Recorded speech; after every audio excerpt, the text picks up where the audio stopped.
Vote দেওয়াকে কেন্দ্র করে উত্তপ্ত স্বরূপনগরের নবাদকাটি 127 নম্বর বুথ। সকালবেলা ভোট দিতে যাচ্ছিল কয়েকজন বিজেপি কর্মী।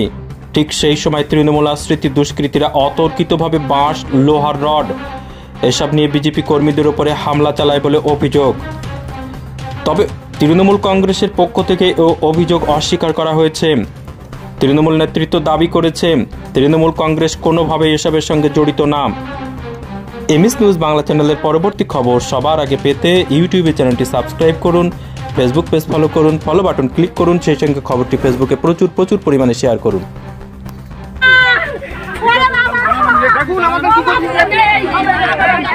পায়খানার বালতি নেই।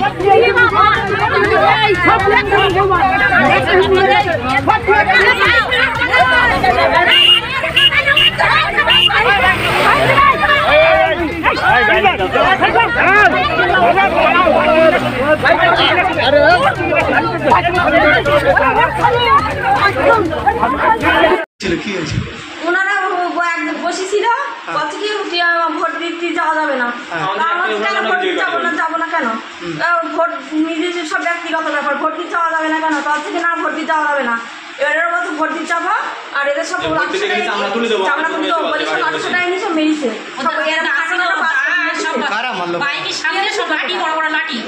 সব টিএমসি লেখাটা এরকম খাটো খাটো বাস কেটে নিয়ে সব মোটরসাইকেলে আর 10-12টা মোটরসাইকেলে এসে ঘটনা ঘটলো 127 নম্বর।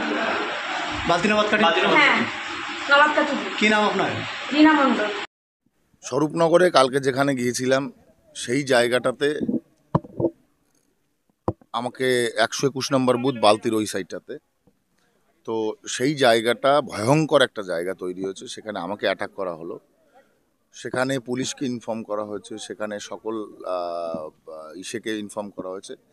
পুলিশ রাত্রেবেলা পুলিশ ওখানে কোনো সিকিউরিটির ব্যবস্থা করেনি। আজকে সকালবেলায় ওখানে ভোট দিতে যাচ্ছিল যখন কর্মীদের মাথা ফাটিয়ে দেওয়া হয়েছে, মহিলাদের মারধর করা হয়েছে। আমি ভাবি যে গণতন্ত্রের এরকম পরিস্থিতি, ক্যান্ডিডেটের উপর অ্যাটাক, সেখানে কোনো প্রোটেকশান নেই, পরবর্তীতে ভোট দিতে গিয়ে এরা করতে চাইছে নাকি? স্টেট পুলিশ কি করতে চাইছে? গণতন্ত্রকে ভায়োলেন্স করে মমতা বন্দ্যোপাধ্যায় দালালি করে কতদিন চলে এই পুলিশ, আমরাও তো দেখবো আগামীতে। এ বিষয়ে অলরেডি দেখুন, দুদিন আগেই সেন্ট্রাল ফোর্স তারা ঢুকে গেছে। নির্বাচন কমিশনের হাতেই এই যে নির্বাচন হয়, আমাদের যে ইলেকশন, সেটা অলরেডি নির্বাচন কমিশনের হাতেই। সেখানে আমরা দেখতে পাচ্ছি যে পুলিশ ফোর্স অলরেডি তারা তাদের মতো কাজ করছে। ওখানে যে ঘটনাটা ঘটেছে, ওখানে সাধারণ পাবলিক তারা এই ঘটনাটা ঘটিয়েছে। নিজেদের ঝামেলাই হতে পারে।